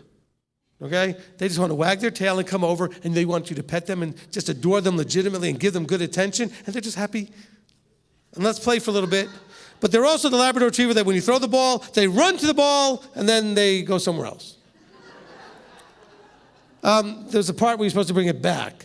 No, I saw something else over here while I was here that was fun. I'll get to the ball eventually. Because this was fun, but wait, now that looks so fun over there. They run for the ball, and then go somewhere else. Okay. So adore and praise them legitimately. Touch them physically. Now this is unless they have other issues and things that could happen in their lives, but they like to be hugged, they like to be snuggled, okay? Accept their playful teasing. Did you hear that? I'm yellow. Accept my playful teasing. That's a lot of what you get in a red yellow. A lot of sarcasm, a lot of teasing. Okay, and some of you, if you let me, you'll get teased relentlessly, so please let me know when I've gone too far. Okay, remember they are more sensitive than they appear. Value their social interactive skills and people connections. Remember they hold feelings deeply. Yellows hold their feelings deeply. You might not notice that because they seem to be so light. Okay, but they can really get hurt. And that's why the yellows and the blues are across from each other and have that. Remember, in the chart, there's always connections in all directions. So the yellow-blue connection is they have those more emotions, right? The more volatile emotions, the bigger expression of emotions tends to be the yellows and the blues. The whites and the reds aren't that expressive or that emotionally driven, okay? Promote creative and fun activities for and with them. Enjoy their charismatic innocence. Allow them opportunity for verbal. By the way, that innocence thing, can you please accept that the yellows really didn't know and didn't expect that it would bother anybody, whatever they were doing? It never occurs to them. Accept that. That's an innocence. But I was just having fun. You know? But you're being irresponsible. Well, I wasn't even thinking about that. Okay? Allow them opportunity for verbal expression. They need to talk. Okay, don't be too serious or sober in criticism. Keep it light. Don't push them too intensely, just like the whites. Don't be intense with them and pushing them hard. Don't ignore them. There's a big one. Don't ignore them, okay? Remember, a lot of their life is about making sure somebody notices them. And if you don't notice them, that's going to hurt. Notice them, okay? Don't forget that they have downtime also. What does that mean? Downtime. Okay, never mind. Don't forget the yellows have downtime also. Reds don't, so don't worry about it. Don't demand perfection, okay? Because the yellow's not going to get there. It takes too much effort. It takes too much time. I've got more fun things to do, okay? Don't expect them to dwell on problems because that wouldn't be any fun. Like he said, yellows can get depressed for really short periods of time, and then they have to snap out of it because they just realize it's not me. I can't stay in that space. Don't give them too much rope or they may hang themselves. Yellows like whites. Whites like to know where the boundaries are. Yellows, what's a boundary? You need to put some boundaries, okay? Okay?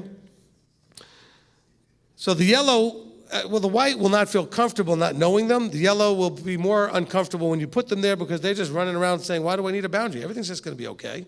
They don't think anything's ever going to go wrong. Okay? Yellows, right? They just don't have, it surprises them when things go wrong. Okay? Blues, it surprises them when they go right. Okay. Well, I shouldn't say it that way. Blues, it surprises them when it goes right when they didn't have a chance to make sure that it went right. When they get involved, they expect it'll go right. So if they're not involved and it goes right, they're like, wow, how did that happen? Isn't that amazing? It actually went right and I didn't have to get involved. Okay.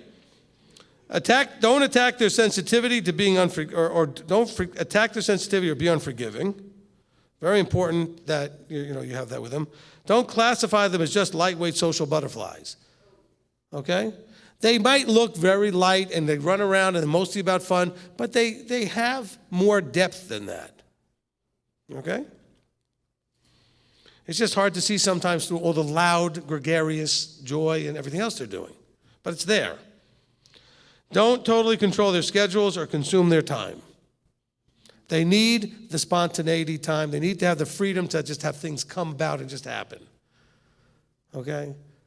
If you want to really spark up a yellow, do something they don't expect for them that's fun and just surprise them with it, and they'll be like, that's great.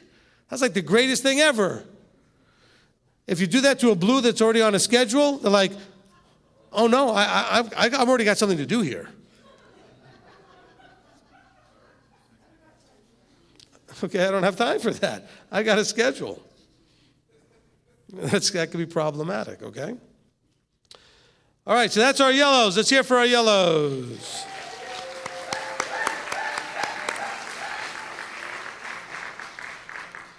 All right, there were some more things I wanted to bring in here. Let me see if I can find it. There's a couple of things else towards the back of the book. Let me see.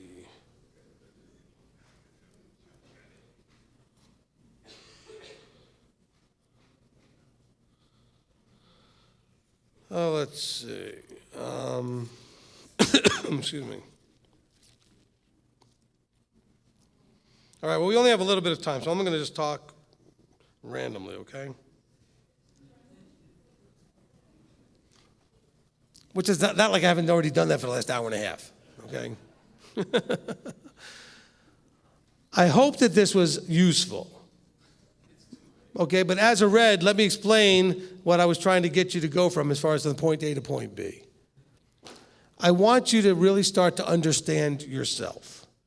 What makes you wonderful, what frustrates you, what frustrates others about you, why others frustrate you, why you love things about other people. In other words, all the good and the bad and the ugly, okay?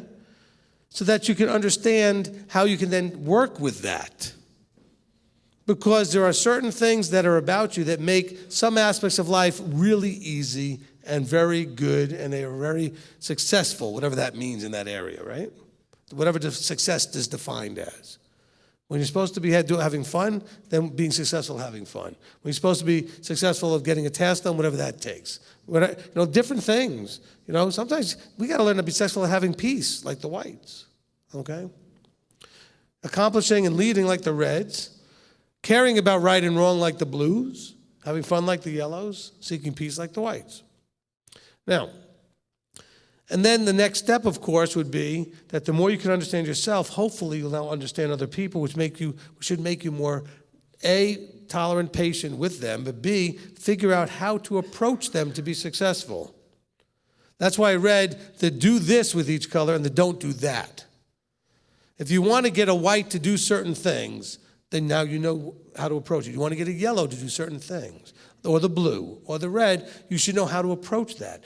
If something goes badly, you should understand what you did that caused the problem because of where they are and where you are, and you stepped on something, or you neglected something. Like we talked about with the yellows, don't ignore them. Okay, so that's something that's not active, it's more passive. You didn't do something to them, but you didn't do something that they needed. Okay? And so we did that with all of the colors. It's just the beginning. I would encourage you, look, I was going to buy a case of the books and have them here. Okay, maybe I'll do that at Sukkot. I'll have a whole bunch of the books. We'll just have them. Okay, I would encourage you to go ahead and get the book. They're good. Because in the book, what you're going to get is after you learn about you, it's going to take every color combination and try to give you an idea of what works and what doesn't work. So it'll take red with red, then red with blue, then red with white, and then red with yellow. Then blue with blue, blue with red, blue with white. It's going to take all of the combinations and give you an idea of what that looks like, okay? I'll give you a little fun. I'll just read you some of the titles. Let's see if I can get to where the colors start. Let's see. There's a whole thing on secondary. Okay, here are the relationships. Okay, so red and red. It's called fireworks. Okay, let's see. It says red's rule of life, and there are only two rules. 1, reds are always right. 2, if, and that's a huge if, reds are wrong. See rule number 1. I like that. It's kind of funny. Okay, spoken like a red. Okay, extreme competition, all this other stuff. So it explains all of the things. It has a whole section where they talk about the red thing. Okay, now red-blue, blood, sweat, and tears. By the way, I want you to listen carefully now, not to the one where it's the same color with the same color. The ones that are combinations, because this is not just you and somebody else. This could be you and you. Okay? So you purples out there. And when it says red-blue, it could be blue-red or red-blue, because they're not going to have another one that says blue-red. It's just the reds and blues together. So you purples, blood, sweat, and tears, you struggle with these things internally yourself.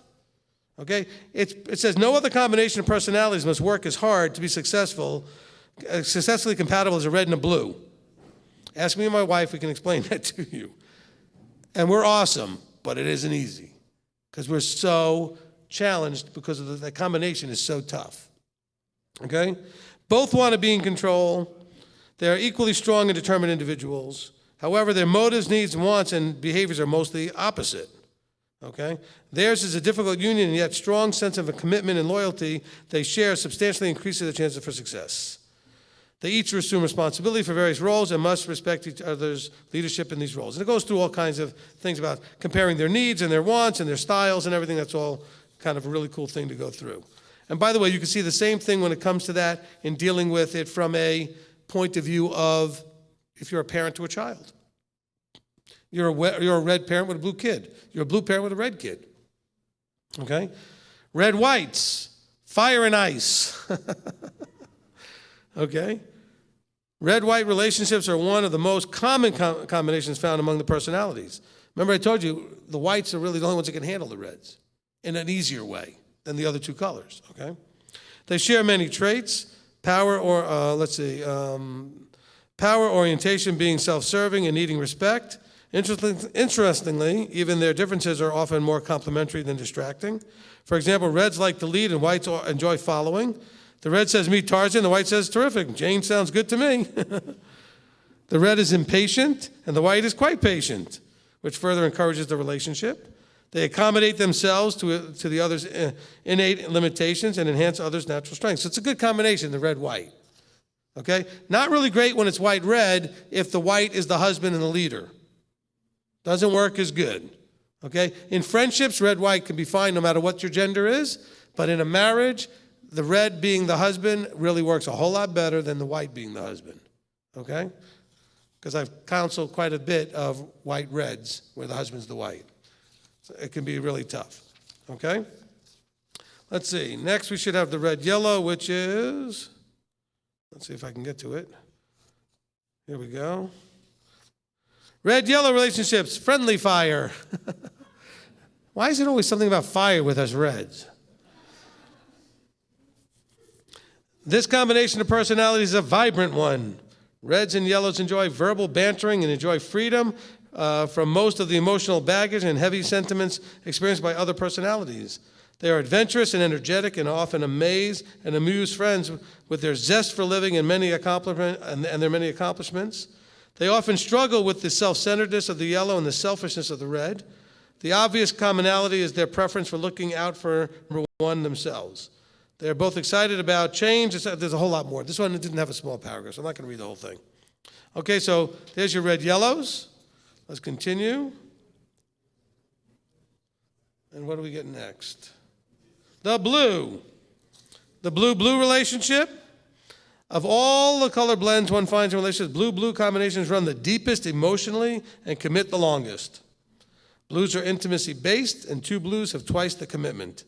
Healthy blues make the strongest commitment to their spouse in marriage. No other color marries itself as successfully as blues. Blue-blue marriages are also the most common same-color marriages. There you go. Let's see. Blue-white. Gentle persuasion. There is a saying that opposites attract. This is true for the most part in committed relationships. In other words, reds with whites, blues with yellows. The major exception to this rule of thumb lies in the common blue-white relationships. Perhaps the reason for this combination is the mutual sensitivity and compassion they share. Okay, blues and whites are both inclined to be concerned with feelings and are low-key in their approach to each other. Okay, so it says, well, it's easy. Interestingly, my experience indicates that blue women may become bored with white husbands, while blue men remain appreciative of their white companions. Again, the blue-white is just like the red-white. It helps better if the husband is the blue. Okay, so if you're a white husband with a blue wife, you're going to have some more challenges than would if it was the other way around. So what's that mean? You have to work harder. You have to make adjustments. Okay. And some of you who are thinking, well, I'm married and I've got that hard combination. Not as hard as mine. And I'm not picking on my wife. Remember what it said, red, blue, that's the toughest. Okay, so I have compassion and empathy for the fact that you got to work hard and you got to adjust. Now, where is the next one? Blue, yellow. Okay, hand in glove. Blue-yellow relationships allow for the most intimate combination of different color personalities. They represent the entire spectrum of emotions, and together they can experience explosive synergy. Blue-yellow combinations are primarily concerned with quality relationships, genuine human connection. Blues most commonly represent the depth, sincerity, and compassion of the intimacy, while the yellows display the excitement, warmth, and optimism of the relationship. That's pretty cool. See, now, when I do premarital counseling, I have the people that I'm working with do two things. I have them do the colors. Not so that would be like, well, I only want to marry, if I'm blue, I want a yellow. No, it's not about that. It's about if knowing what the color is of your potential spouse, you'll understand the adjustments you'll have to make, where the strengths will be and where the weaknesses will be. Look, believe it or not, look, my wife and I struggle in some areas because of the red-blue, but we are so powerful in some areas because we're red-blue. The two of us basically can run this whole show because we're red-blue. She runs the children's program, and I pretty much run everything else, right?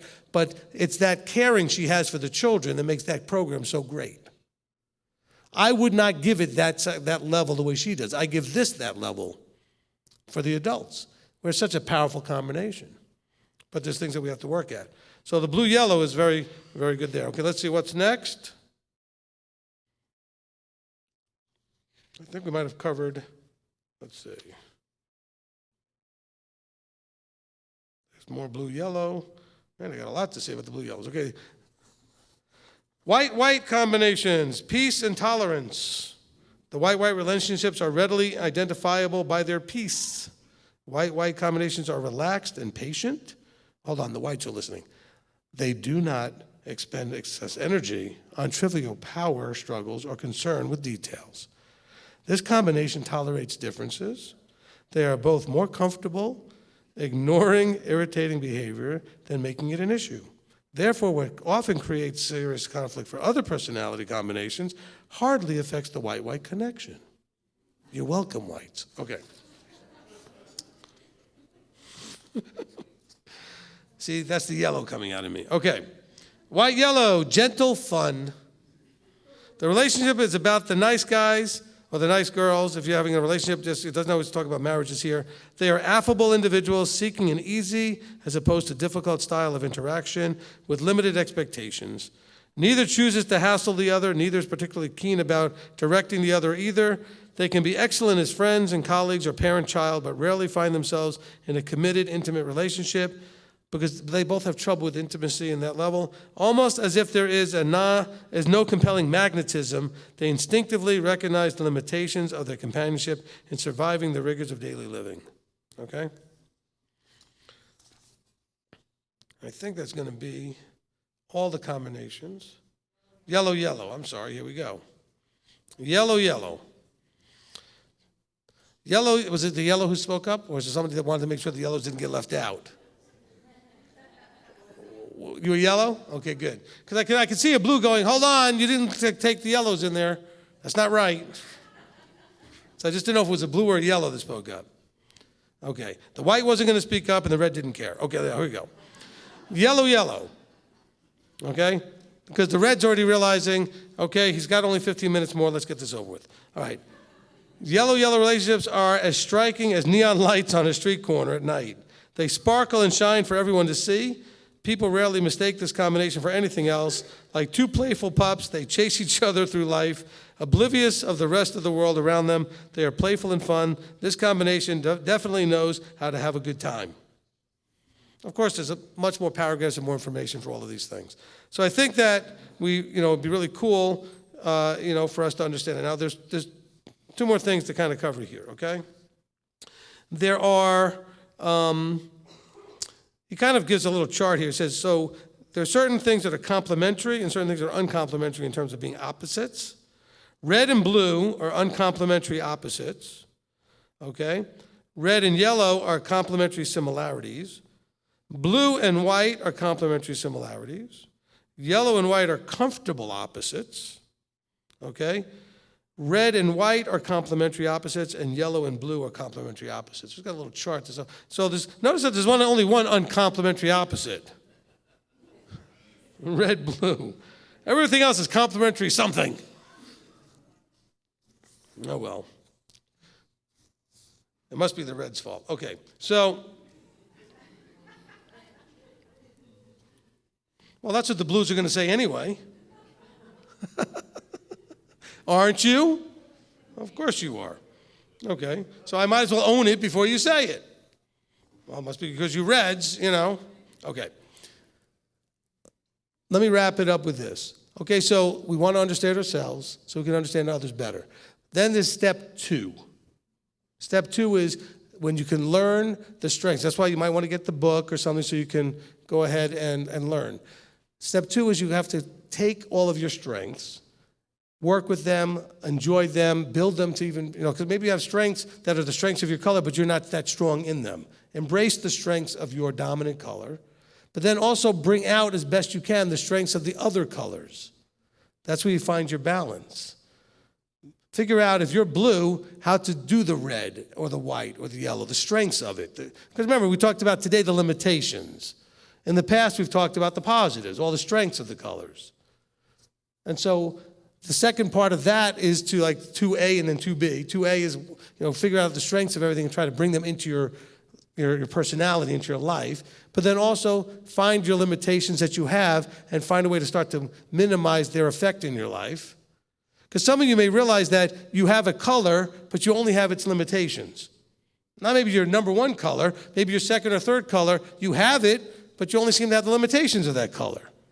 Well, try to figure out how to get the strengths of that color and kind of work out getting rid of the limitations. Remember, the colors simply mean these are your natural, instinctive, default ways of responding situationally. That doesn't mean you can't do anything different. It means that you have to think about it to do it. Problem is, in life, we don't do a lot of proactivity. We're mostly reactive. And to be the right strength or the right color in the right moment may take proactivity. You may actually have to think about it. In some situations, you'll naturally be the right thing at the right moment. And it won't take any thought. You're just going to, whatever that situation calls for, if that's your strength, you're there. It's just congruent. It flows. But in a lot of situations, it's going to need you to be something you're not. All of you men that don't have a whole lot of red, you got to figure that out. If you're a husband and you're leading anything, if you don't have that red working at all, you're going to struggle. Okay?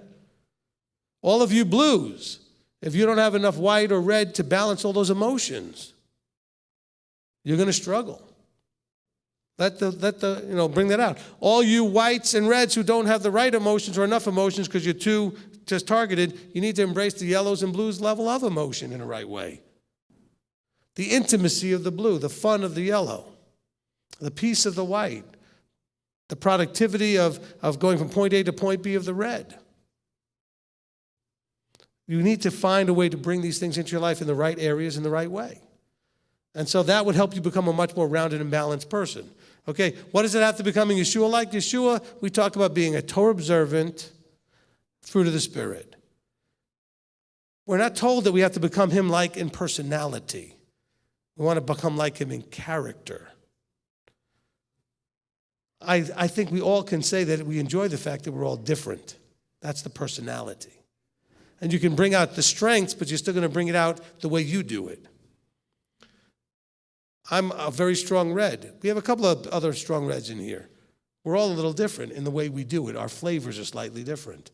We have a bunch of strong blues in here. Your flavors are different. A bunch of strong whites in here. Your flavors are different. So it's not about us all becoming the same exact sort of cloned and Stepford thing. Learn how to bring your flavor to the strength of the colors. Does it make sense? So that's what this is all about. Step one is to understand. I think we struggle mostly because we don't understand each other. And really, then we look at it and go, how many of you really understand yourself a whole lot better since we've been going through this? Okay, pretty much everybody. How many have found that you now understand those closest to you in your life a little better because of this? So it's helped. Because now it maybe hasn't fixed anything, but at least you understand why it's problematic. And maybe you're not as upset about it because they're only being what their personality by default is. Maybe now you recognize that it's not so much a won't, but a can't. By can't meaning that when they're in their default, they just can't do that thing. They'd have to step out of their default to do it. Where you might have been upset with them because you thought they just wouldn't. Well, why won't you? Why can't you? Well, maybe it is a can't. That was the most powerful thing that I learned in the last 12 months in counseling, was that we're all broken and damaged, which I always knew, but the idea of helping the spouse understand that when they think about, well, I don't know why he can't, or I don't know why she can't, and the answer, what if the answer really was they can't? Well, just because you don't understand why they can't doesn't mean that maybe they just can't.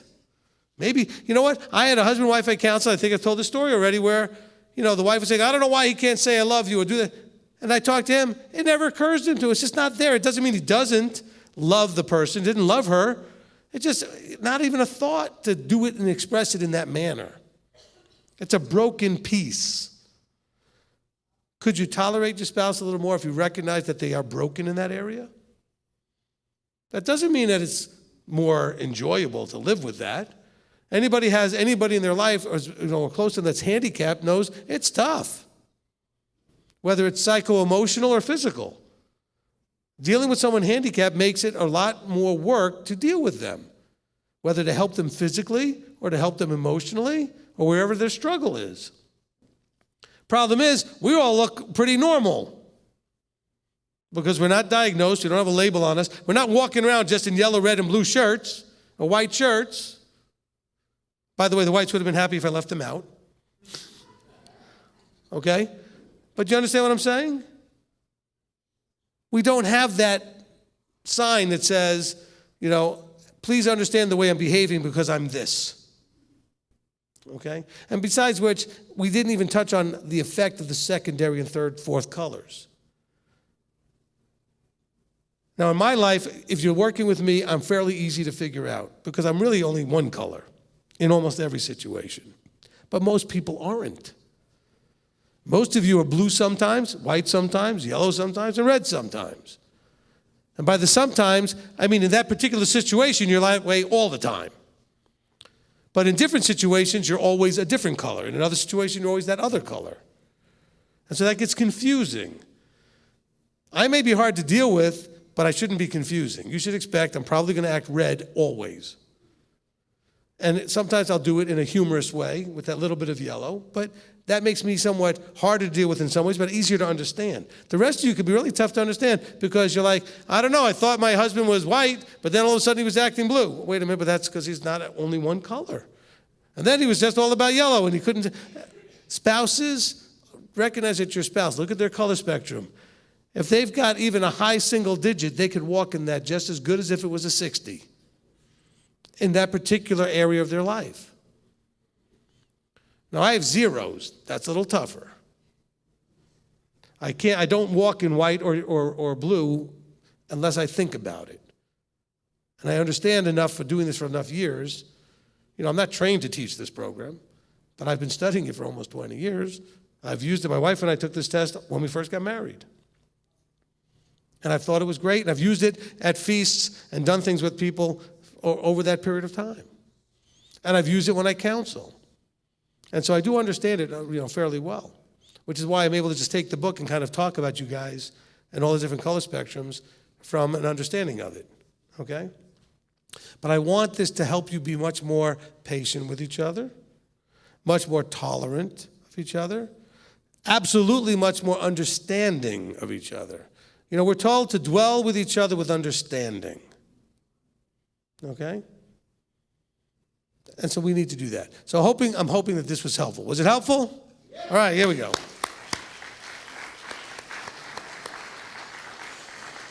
Any quick comments or questions about it? Okay, Shira has one, and then Kelly has one in the back. Can we get a microphone real quick? Okay, Steve, grab that one. We don't have a lot of time to get to the next thing, but I just want to go ahead and get a quick question or comment. Bring it over to Shira. And see if we can just do this very quickly, because I have a 4 o'clock counseling to do. I just want to make a quick comment. Some people may really be struggling with the test and how to figure it out.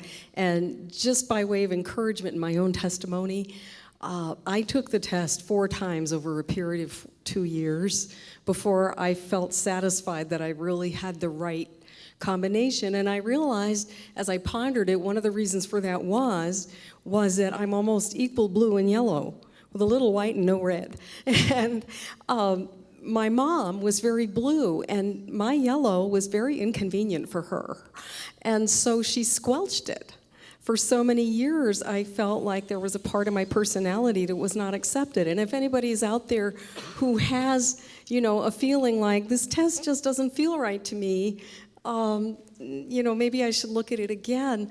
Just keep trying, because when I found what I actually was, there was tremendous healing in that. Good, thank you. I will recommend that you have somebody close to you, your spouse or somebody, your best friend, review your answers, because you may find that you answered a question what you wanted, not what you are. Because you didn't want to answer what you are because you didn't like the answer. It wasn't necessarily conscious.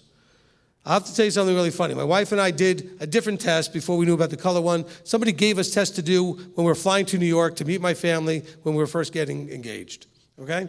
And so we sat in the airport and did this test waiting for our flight.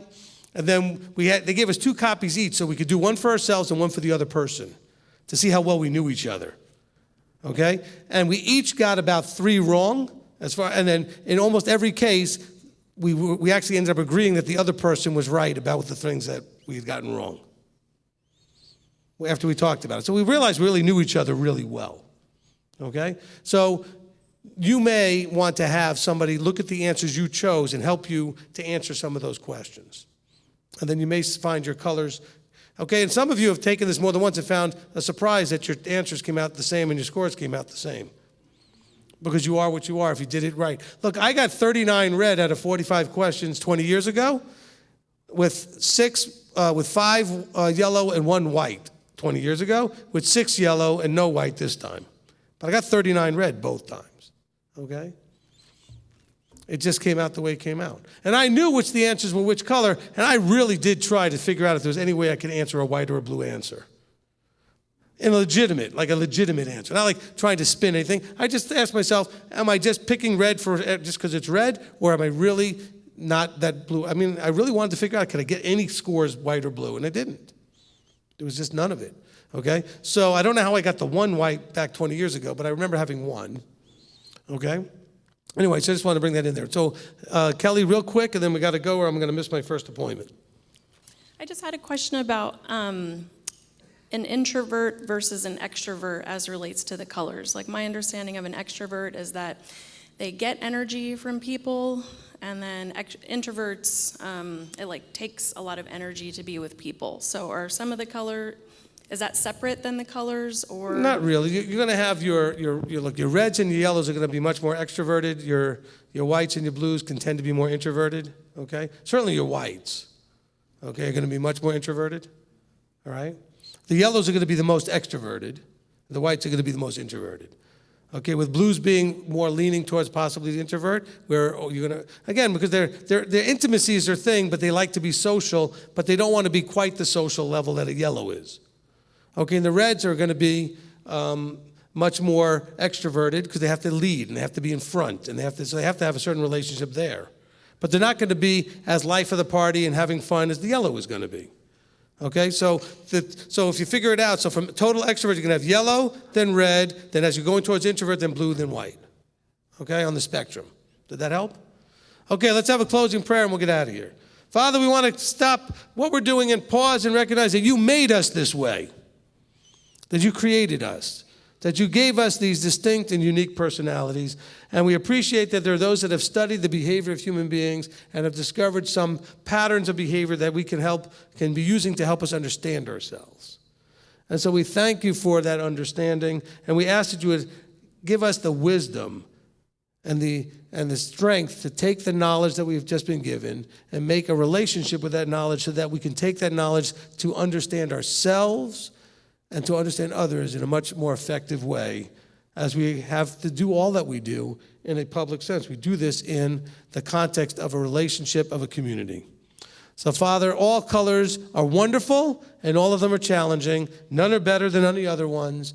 Help us to appreciate people for being, like all of us, struggling with our limitations and embracing our strengths. So, Father, we want to thank you for making us the way you make us, for giving us the ability to change and grow, and for inspiring us to become like your Son, Yeshua. So, Father, we thank you, we praise you, giving you all glory and honor in the name of Yeshua our Messiah. Amen. Amen. All right, dance class will start in like 2 minutes.